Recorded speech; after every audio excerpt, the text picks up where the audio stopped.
குழுவின் பெயர் நாங்கள் எடுத்துக்கொண்ட தலைப்பின் பெயர் செங்குத்தான மண்புழு வளர்ப்பு முறைகள். பிரச்சனை பல்வேறு வகையான பயிர்களை செயற்கை உரங்களை நீர் மற்றும் காற்று ஏற்படுவதால். பிரச்சனை 2 தாவரங்கள் விலங்குகள் மற்றும் மனிதர்களுக்கு பயன்படுத்தாமல் ஏற்படுகிறது. பிரச்சனைக்கு தீர்வு. இங்கு நாங்கள் ஒரு தீர்வினை கண்டுள்ளோம்.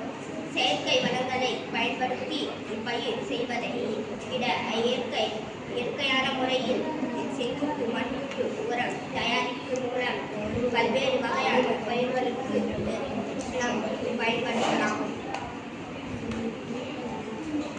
இந்த செங்குத்தான மண்புழு வளர்ப்பு முறையானது ஒரு பெரிய நிலப்பரப்பில் வைத்து நாம் உரங்களை தயாரிக்க முடியும். இதற்கான தேவையான செங்குத்தான வைப்பதற்கு தேவையான அறைகள் 3 சிதைவடையக்கூடிய கழிவுகளான காய்கறிகள், உதிர்ந்த இலைகள், மாட்டு சாணம், கால்நடை கழிவுகள் மற்றும் வைக்கோல், கருப்பு சக்கைகள், படுக்கை பொருளான தேங்காய் நார்கள், காய்ந்த இலைகள் போன்றவை பயன்படுத்த வேண்டும்.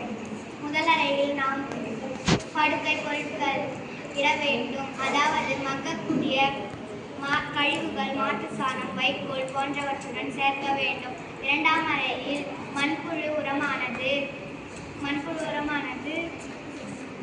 சேகரிக்கும் இடம் ஆகும். 3ஆம் அறையில் மண்புழு உரத்திலிருந்து கழிவுகளை வெளியேற்றும் இடமாகும். இறுதியாக அனைத்து அறைகளும் தாங்கக்கூடியவர்கள் செங்கற்களால் தாங்கி நிற்கும். ஒவ்வொரு அறையின் கீழும் 3 பைப் லைன் காணப்படும். இதன் மூலம் வெளியேற்ற முடியும்.